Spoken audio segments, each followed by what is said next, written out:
Hello and welcome to the Keeper's Corner podcast with your hosts Matt Sterling and Brandon and Michelle Brooks. We are breaking down anything and everything Utica City. Let's go. Hello everyone, welcome to episode 12 of Keeper's Corner podcast. We're joined again this week by Kate McKinney, who was on the recent trip to Baltimore. Let's just get right into it. Heck of a game for the guys last night. Went to overtime, edge of your seat the entire fourth quarter, but you can't really not be on your edge of the seat whenever we go against the Blast. UCFC and the Blast have just an amazing rivalry, and you know it's going to be a good game no matter what time of year it is or even where their ranks are. Well, I mean, I was pleasantly surprised considering I had basically made the call that we were probably going to lose that game. So I was very happy that we didn't. It definitely, we watched the game today. I was unable to watch it last night, and it was a hell of a game. I mean, not just the goals that were scored, but just a lot of the plays that were made on both sides. I mean, there was a lot of really good saves. It wasn't there was a lot of penalties on both sides, I noticed, but you're gonna have that. I woke him up to tell him that we won. Yeah, I was woken up to be told that. Considering how close that game was, and I believe Michelle was right in our guessing last week. She said 6-7. Oh, nope. I was wrong. No, I was right. I was there. Okay. I was way wrong. I said 9-6 Baltimore. I said 6-5, and I'm like, yes, I'm gonna win. And then we went into overtime, so I was close. Yeah, you were close. Yeah, she was dead on. People gotta win. Devil's advocate. Double devil's advocate won. Yes. Problem is, now she gets 2 weeks of bragging rights because Utica's off next weekend. I mean, she kind of earned it. That was one of the games that it could go either way, or you never know. They do have the 3 stars of the game, though. Mm-hmm. I think we need to talk about Dieguez. I mean, oh my God, 4 goals, 1 assist, hat trick in the first quarter, and a back and forth. I mean, that's insane for a hat trick in the first quarter. I could understand the first half. But you know what? When he was signed, Utica posted on Twitter, hint, he likes to score goals. Mm-hmm. They didn't lie. No, he had 2 goals, 3 of those goals in the first quarter, one at 2:19, one at 7:04, one at 13:49, and then he's got his 4th one at 4:42 into the fourth quarter. Yep. So, yeah, they weren't all on top of each other, but that's really impressive. And every single one of them is just a gorgeous shot. Perfect, clean, smooth. Nate, too, kind of deserves bragging rights because he was the assist on one of Dieguez's goals, and he scored his own goal. Yeah, he did. He got a goal in the fourth quarter at 2:35. To tie it. Yep, and he was assisted by Obasi. Yeah, Obasi had some really nice assists last night, too. So he not only assisted Berto, but he also assisted Dieguez in his second goal. I'm starting to see Obasi kind of as, I know Huber would probably, the FC fanatic would probably disagree with me a little bit, but I kind of see him as our replacement for Lucio Gonzaga. Lucio set up a lot of opportunities for these other guys last season, and Obasi has already been doing much of the same. He's scored his own, but he's definitely been helping to make plays happen. And that was one thing that we always ended up having problems going against Baltimore is, I don't know, it's like the guy's got stage fright or something and, just never really did anything. So last night, I mean, they went to town. I mean, that was a busy first quarter. What was it? 3-3 on each side. So by the end of the first, yeah. Yeah, Baltimore got the first goal at 1:03 by Dantas, who just recently came back into the States. No, you're thinking Dos Santos. That was Dos Santos. Yeah. Dantas has been there. Dos Santos didn't score, which I was kind of shocked at. He got in trouble. He was in the penalty box at one point, though. So, I mean, the one time he probably could have gotten a goal, he was put in timeout. Oh, well. Yeah, it was, Well, and not only... Sorry, go ahead. I know they were missing Hoxie last night, too. Yeah, Hoxie was out. yeah, he wasn't listed on the official injury out or even announced before the game as out. So it was a little weird when I'm like, I don't see Hoxie. And then all of a sudden I looked across the arena and At up halftime. on the second level walking around, he was up there. Yeah, he did They also, at the Blast, did a updated injury player. So they actually had it on the bottom of their screen, which it was kind of nice to find out during the game, like prior to the game, who was going to be sitting out because they don't update the injury list very often. Well, I know you guys were there, but Yeah, we were. they did the Yeah, most people in the podcast probably heard this one yelling. well, I mean, you know, you took the video that was retweeted back out by the city, which it was well timed, so it was very lucky to grab that when you did. That was good timing on your part. They also said I happened to see a Baltimore fan a couple rows in front of us recording, and I was like, oh yeah, the ball's at this end. Let's see what happens. Yeah, Utica also said thank you for not cussing. Yeah. Oh, I was so proud of him for not cussing.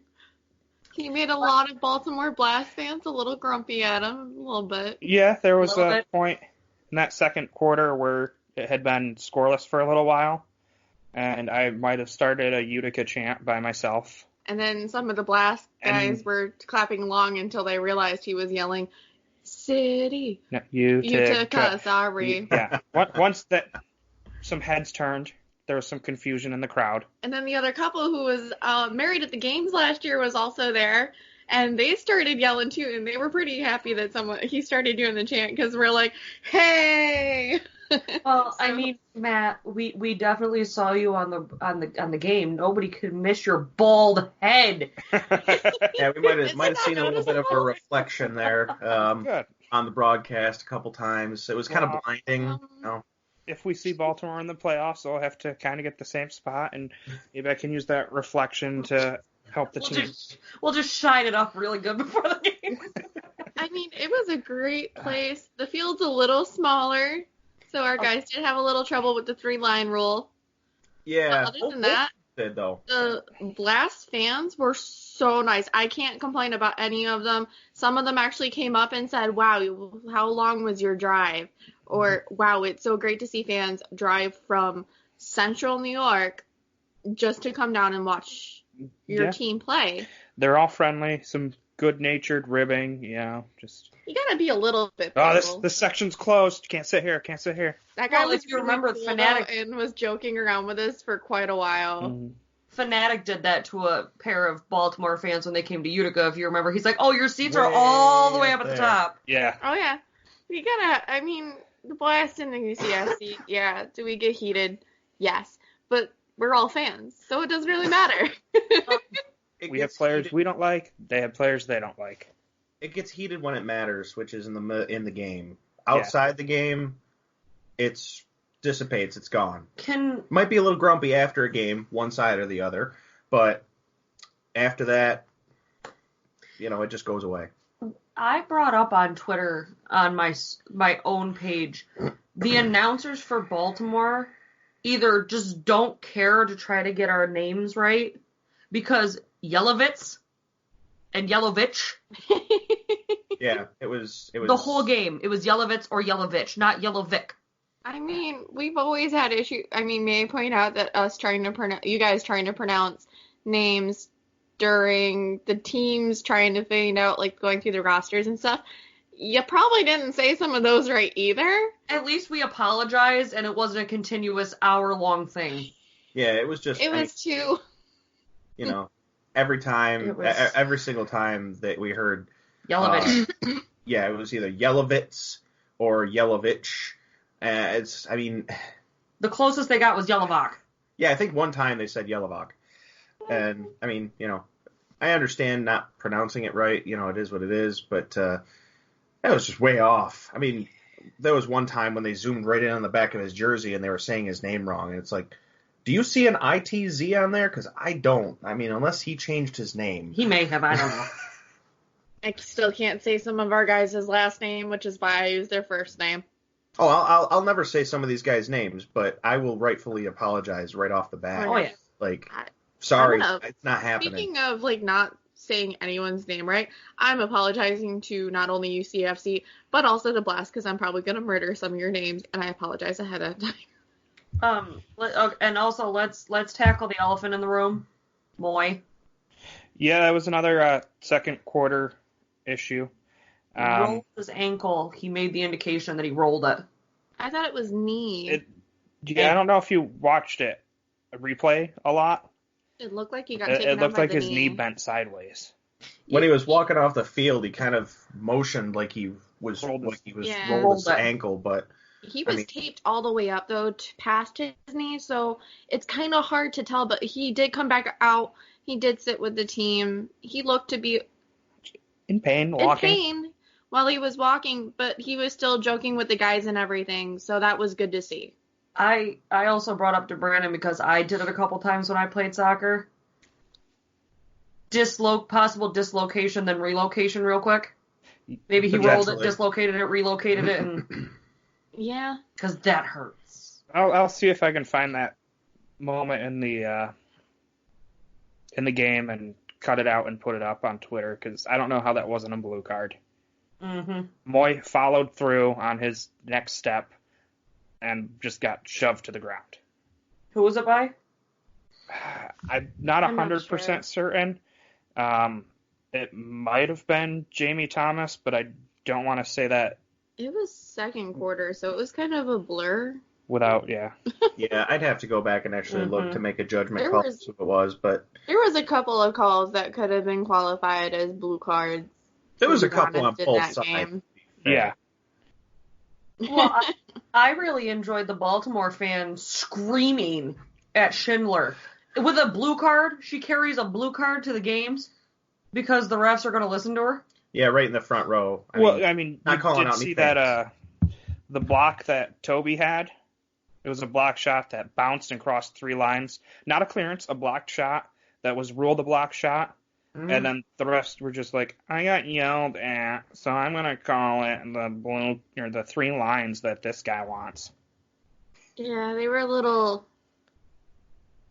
interesting. I don't know what was going on with some of those calls, but I don't know. Per usual. Second quarter, UCFC did not score at all, but Baltimore did have 2 goals that were clean. I couldn't really argue with them. They were just really good shots, and our guys were in the goal trying to do what they could, but they got right past them. Happens. Yeah, they definitely had quite a few good goals last night. I mean, definitely, a lot of the stuff coming out of Baltimore, coming from both sides, were really good, really well set up. There were some beautiful saves last night, too, not only by Coughlin, but also Blast goalie. They were just some really great saves, and I still don't know how they saved some of those because my back just hurts looking at them. Well, there was one save by Coughlin. The announcer actually asked if he was part cat. Probably that kick save. Dislocated his back. That stretch kick save was wow. It was a thing of beauty. Van Zella, the Blast goalie, he was doing really well last night as well. I got to give that credit where credit's due. He was really had some excellent saves. I mean, he only obviously let a few through, but so did we. Happens. And it was a good back and forth. Like that was a healthy game for a good a healthy rivalry. But speaking of we had the first and second quarters we've kind of touched on. Third quarter, no goals whatsoever, nothing to speak of, just a good back and forth. There was so much good footwork on both sides though.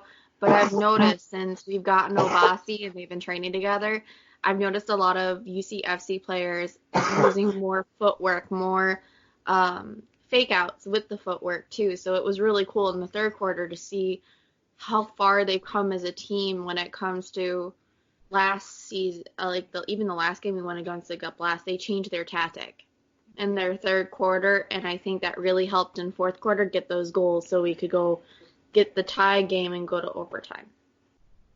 I mean, it also helps that Obasi's legs are like 3 miles long and he can get down the field in like 4 steps. He was so tall compared to me. For reference, I'm He's 5 so foot. tall compared to everybody. Yeah. I'm 5 foot, and he hugged me, and I came to his waist. Yeah, he's It definitely was. a tall man. He should have gotten Matt should have gotten a picture because that would have been not making fun of anyone's height, but except mine. Mm-hmm. Yeah, Brandon, as you were saying, third quarter, no goals either way. It was, at least in the arena, kind of quiet that whole third quarter. You know, they did have a very small crowd last night, barely over 1,500. Saw that. Didn't feel like 1,500 in there. And, you know, there were a few that tried to be loud. I don't know if he's part of it usually, but there was a gentleman walking around the upper concourse basically the entire game banging a drum.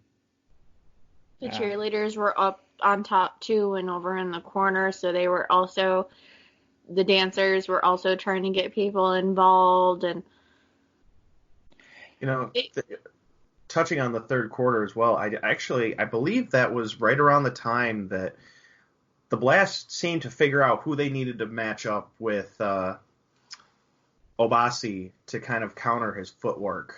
Because I noticed that after that point, Mello was on him for a good portion of the rest of the game. And he was, I mean, you know, Obasi really seems to like to play with the one-on-ones. I mean, he was beating out a few other people out all night.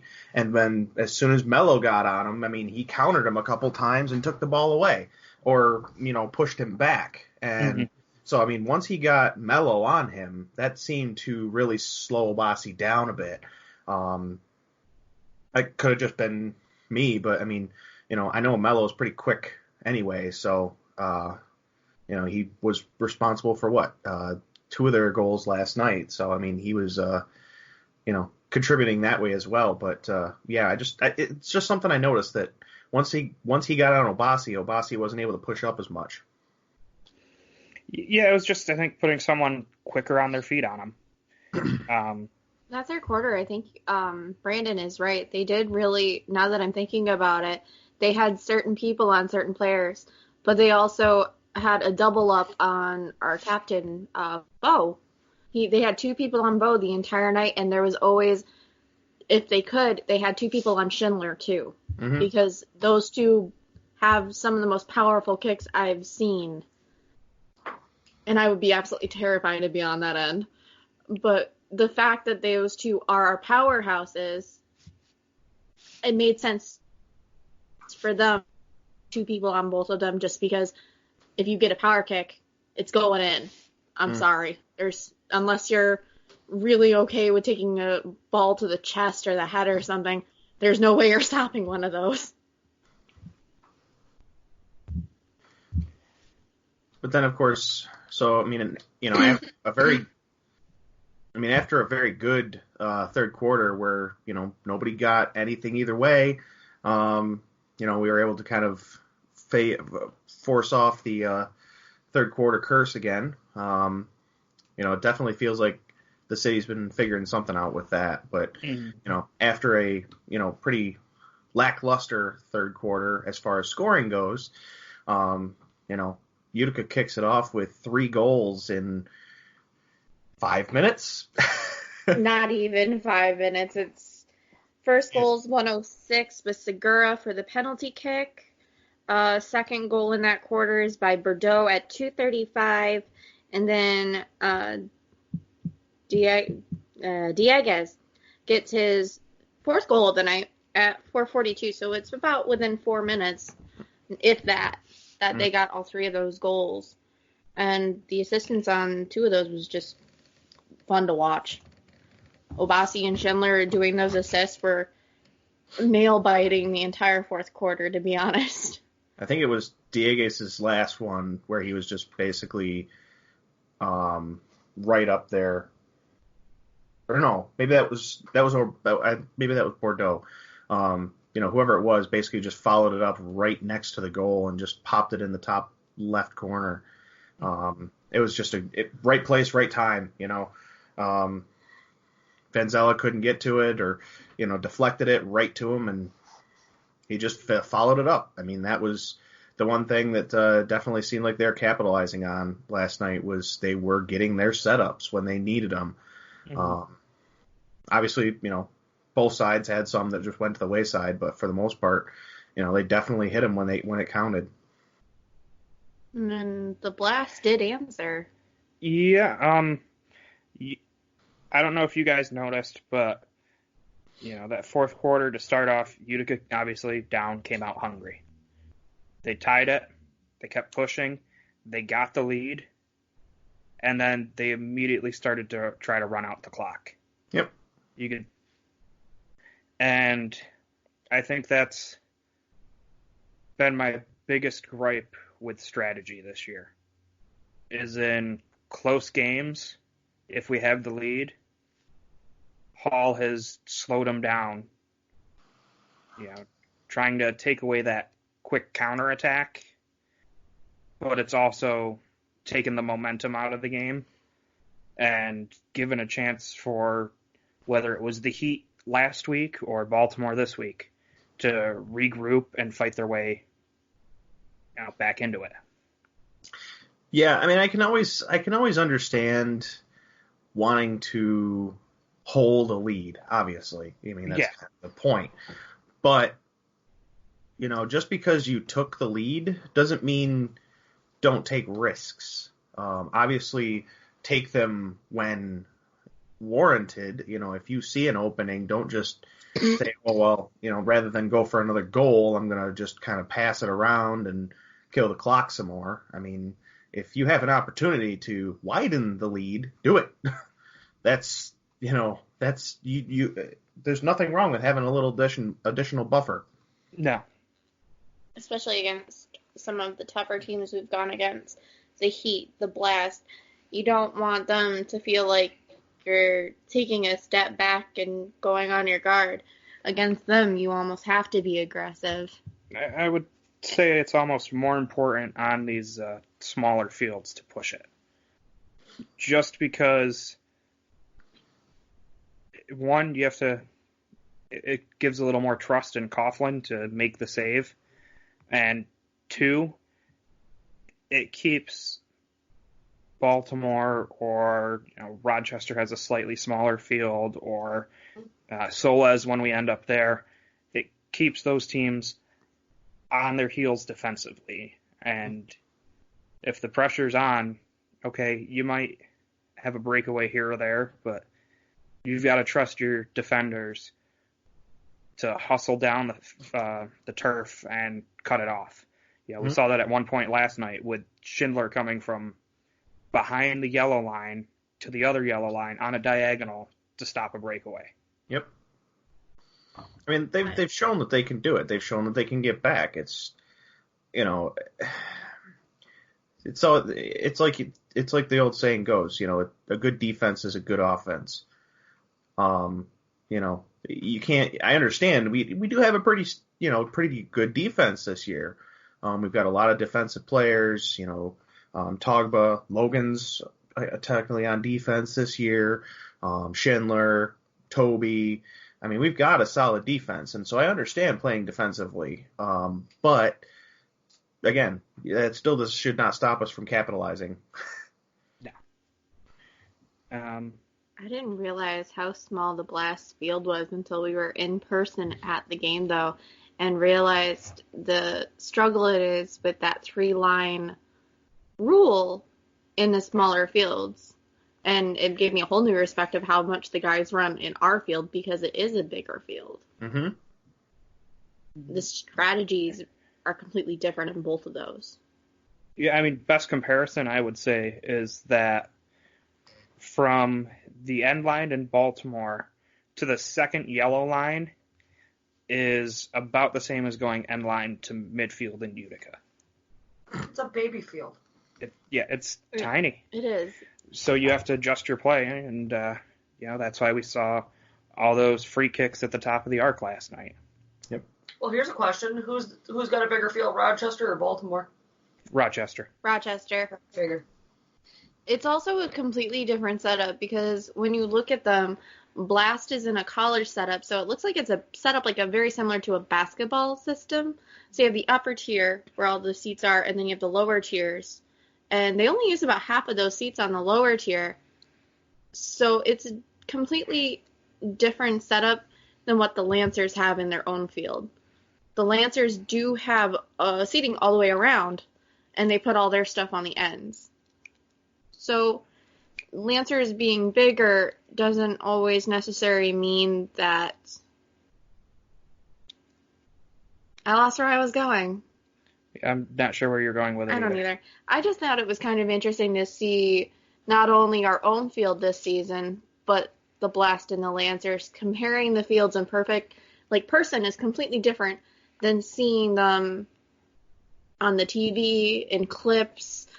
You don't realize the size difference and what the guys have to do strategy-wise just to be able to cope with the different sizes of the different arenas that they go to. Yep. Harrisburg wasn't exactly big as Utica, but it's kind of small too. All right. Then we headed to overtime. 6-6. They switched sides again. Oh, my God. And for the first 2 minutes, I was certain Baltimore was going to win it. They kept it in Utica's third. They kept, flinging it around the box, just trying to put it in the blender and see what popped out, but it never went in.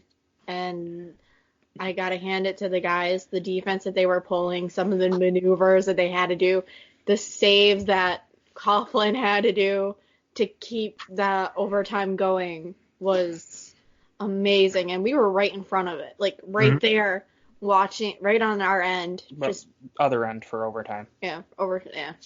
But it was still amazing to watch the talent, the coordination, the determination on both teams in that last 10 minutes. I got to give them props. They put a hell of a show on for us out-of-towners and even the fans that were in the stands that are at home. Yeah, it definitely was a very tense OT for sure. It was. I mean, it was a little bit less tense for me watching it because, I watching it today, I had unfortunately had the outcome spoiled for me.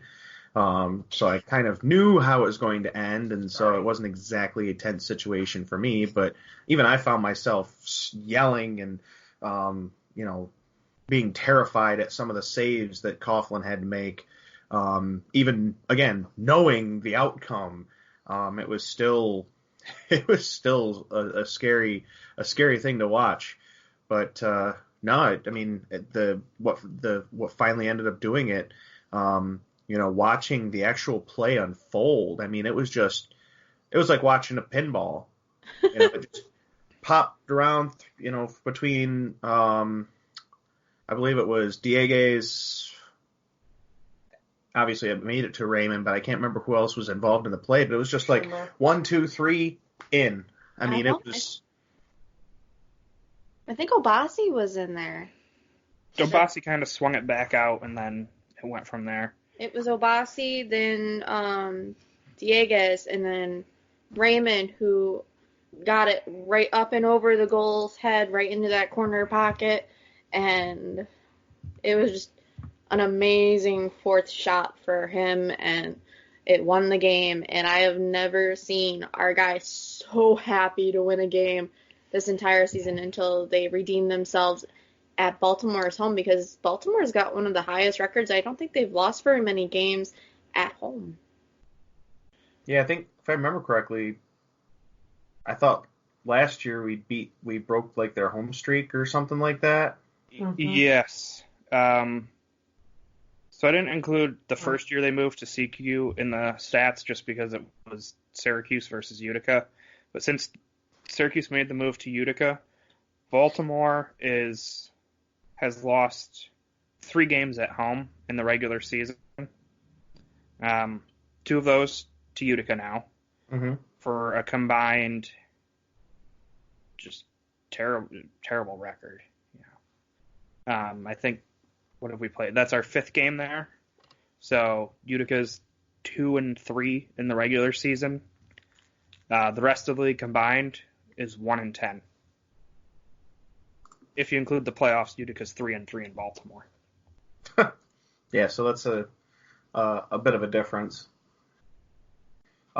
Just watching the play over again, yeah, it was literally a pinball from Coughlin to Schindler to Diegues to Raymond. It was just 1, 2, 3, 4 in. Mm-hmm. And of course, I'm sure it was more entertaining in person, but watching Coughlin literally leap into Raymond's arms and just hold himself there was impressive. That was fun to watch after the goal celebration. Literally Coughlin not even holding himself up off the ground, just literally attached to Raymond was quite entertaining. Well, it just shows the strength that those guys have. It was kind of like Bo and Schindler. Yep. When Schindler was holding Bo one-armed off the ground after he scored a goal in Baltimore. Or not in Baltimore, against Harrisburg. It was a good one. You could tell the team was excited with the win coming out of there when they came over after the game to thank those of us that had made it for coming. Just big smiles on their faces. Even coach is like grinning ear from here, and he was just like, oh my God, toward the end of it. Because I'm pretty sure if he could have something in his hand, he probably would have been throwing water and stuff around at that last quarter. Oh, the tension was just, the tension throughout that whole, after Baltimore scored the last goal in the 4th, and then into OT. The tension was just palpable. It was scary. Like I said, even me, knowing how the game was going to end, I was still scared that it wasn't going to end that way. Yeah, it was insane there, and I can only imagine what people watching at home were feeling, just because being there in person and watching it on screen, I don't think it really mattered when it comes to that good and that close of a game. You're on the edge of your seat. You're getting excited with the crowd, and it was just amazing.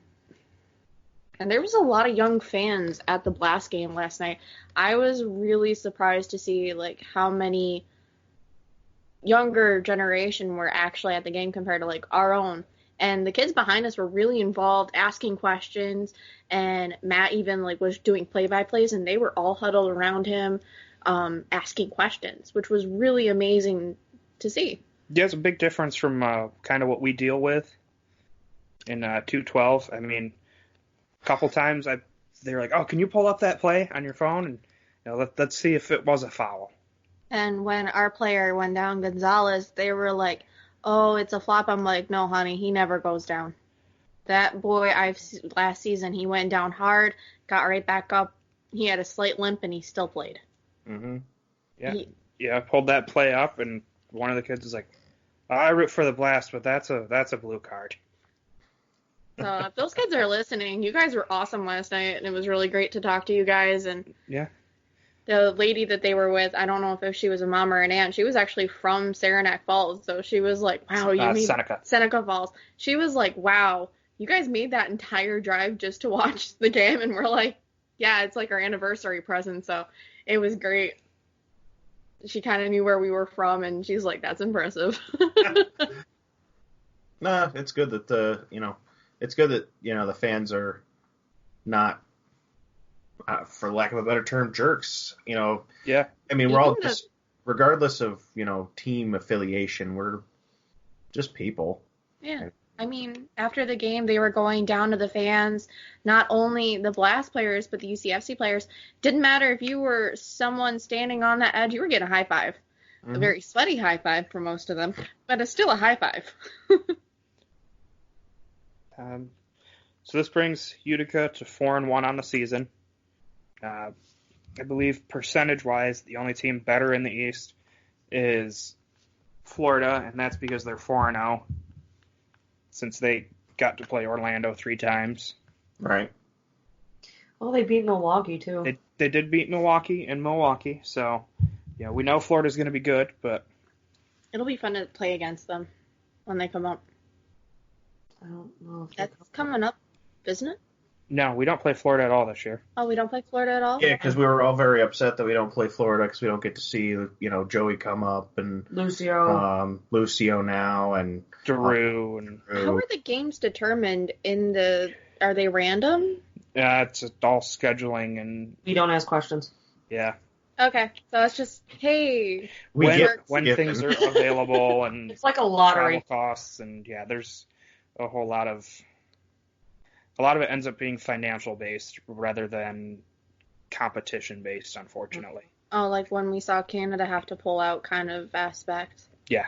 I think it would have been interesting if when Canada pulled out, if we had been able to work in some of those other teams, Florida. move some things around again. Yeah, like Florida. I mean, it would have been nice. I don't think Florida played Canada, and I think that was the reason for that. Yeah, that was more me just kind of wishful thinking. Yeah. And actual common sense. Yeah, because now we're going against the Blast back-to-back Mm-mm. when we No. come back, aren't we? No. Harrisburg and then Baltimore. Harrisburg and then Baltimore. And then Yeah, Harrisburg. and we'll cover all those on next week's episode. We don't want to take up too much time tonight, and we also want to make sure we have some stuff left to talk about next week when the team's off. Well, and let's see if I go undefeated for our guesses as to what the scores will be. What do you think the score's going to be for Utica's game next week? There is no game next week, so it's Exactly. going to be 0-0. Yeah, I mean, I don't know. I think it'll be great for the guys to take that 2 weeks off, though, and just kind of, like, refocus and regroup and spend time with their families and friends during the holidays. I think that's a really important thing for any team, is to take a break once in a while and just kind of regroup, enjoy the wins that you have, and see what you can do. Yeah, I think we had a very similar break last year too, where right around Christmas time, we didn't have a game, which was nice for the fans too. I mean, it's definitely nice for the fans just to not have to worry about making sure that they make it to a game. I mean, or being afraid that they're going to miss the game because family plans, things like that. So. Or you're like us and like arranging stuff so you can leave ahead of time to be able to make it to the game. So thanks to my family for going to the game on the 28th. Look, whether your family had made allotments for us to go or not, I was going. So Yeah. Oh, I drank too Spoken much. like a Matt's true gotta people. drive me home. I gotta go. And then just sneak to the game and hope we don't end up on the news. Well, that would be pretty much impossible because we pretty much are on the cam every week. Every game. Okay, so I really hope my mom just doesn't look.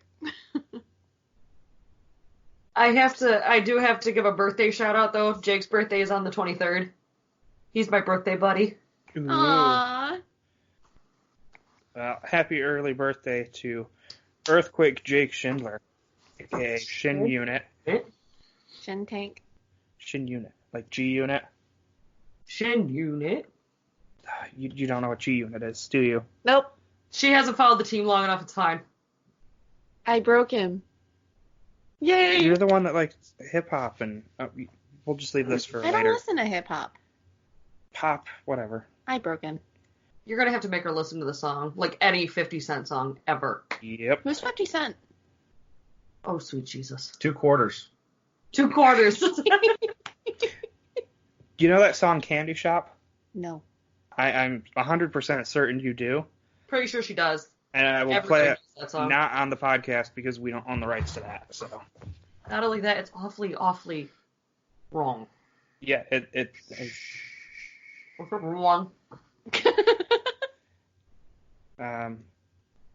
Anyway, we're kind of skewing off into a rabbit Yeah, hole. we took a left turn. UCFC won. That's all that matters. Yep. Two- Against the Blast. 2-1 against the rivals. See them again in 2 weeks. And then They after play that, the we night don't. before. We play the night before. Oh, I actually They play hadn't the night seen before? I hadn't seen their schedule, so they play the night before as well. Either they play the 20. I think they play the 28th. Yeah. Someone pull up give the me a second. schedule. Answer C. Yeah. Looking on So that's going to be actually a tight weekend. Oh, they do. Oh, they play Rochester the night before. So Yeah, and Rochester plays the night before that as well. So Oh God. Rochester got their first win though, didn't they? no, No. we're closer. They did better. 4 goals. Yeah, they were 4, 4 goals on the road. which is good. Much more improvement than when we went against them a few weeks ago. Yeah, I said it's going to take time for Doug Miller to get them into shape, and they're coming together. 3-year plan, according to Soccer Sam. They're not going to be like a 15-win team this year or next year, but they'll get a couple. Even Soccer Sam said they're trying. There'll be They a have slow 13 rookies. Yeah, but Yeah. they also came up, even Soccer Sam said, they came out of the gate and they had to play a powerhouse like Utica. Yeah. They still tried to hold their own, and they had some really great They tried. plays. So, just not again, we've already kind of touched on this, but I mean, nothing against Canada, but I think being able to play them twice would have been a nice way to ease them into the league. Mm-hmm. But, unfortunately, they didn't get that. And, Wham, bam, thank you, man. yeah. They ended up against us, and let's face it, a lot of our guys are seasoned. They didn't really go against any of our new guys, and I kind of feel bad for them because it's a good and bad thing that they went against them. All right. I think it's time we wrap this up. Sounds like a plan. Yeah. All right. 7-6 Utica wins in overtime in Baltimore at CQ Arena. I recommend, if anyone can go, please do so if we see them in the playoffs. I know I want to. I would do it again. I just would pick a different hotel. So if anyone does go, do not stay at the Ramada by Wyndham in Pikesville. It was trash. It really was. Don't go. They still haven't called me back. Uh-oh. Not good. Hey, you know what? Now that it's on a podcast, they'll not hear about it or acknowledge our complaint either way. So It's on Facebook too, so Here's a question. What do Yeah. I win since I keep winning these Nothing. score bragging rights. things? Absolutely nothing. Okay. you can spend the next 2 weeks rubbing it in Brandon's face. There we go. Nanny boo boo. Sorry, Brandon. If you want, you can totally take him with I'm you at taking some Toronto. point. Ooh, pen attack. So thank you, Katie, for joining us again tonight. Thank going you. on the trip. But that 6.5 hour drive was kind of a pain in the butt. I mean, the 5-hour one to Harrisburg was not exactly a walk in the park No. either, but, especially the ride It wouldn't have been home. so bad if, Yeah, right before we left for the game, there wasn't a standstill parking lot. So, Like Rochester. yeah. Yeah, no, Harrisburg, all three of us basically ran out the door, hopped in the car. These two didn't even have their seatbelts on, and I just took off. We were getting out, man.